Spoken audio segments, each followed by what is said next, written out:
The impact I like to have most on an audience is that they leave taking action. It's all about action.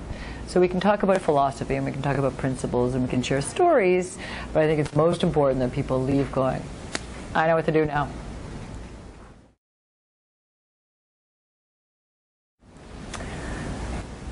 Depends on the audience. Every audience is different, but it's interesting in life today, people don't go to church anymore. People are kind of looking for a motivational sermon, something that kind of lifts you up. And I think when you get busy with work and life, that sometimes, even though we have the principles of business and philosophy, that it's uplifting. That you feel like you just left a really great sermon and you feel like you know how to just go do it and feel good about yourself.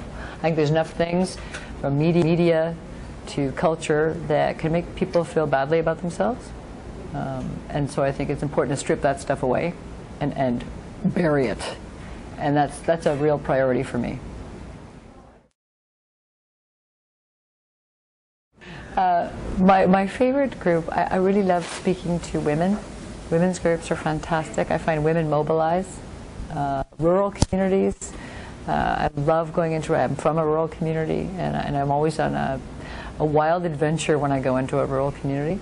And business and government, very, very important. They really connect with the work we're doing and the philosophy of the book. So those are the groups. But really, I mean, humans, people, connecting, I really do enjoy everywhere we go. And we go to very diverse groups.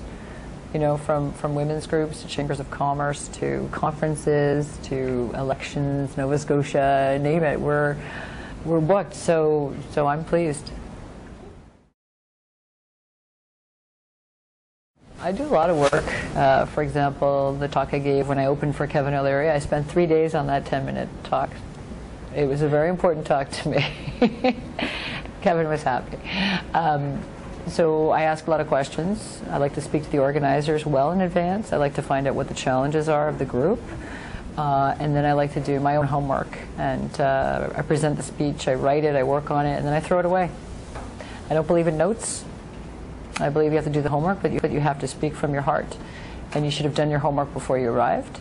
And each group is different and requires a very different approach. And it has to be something that ensures that at the end they say that was the best talk I've ever heard.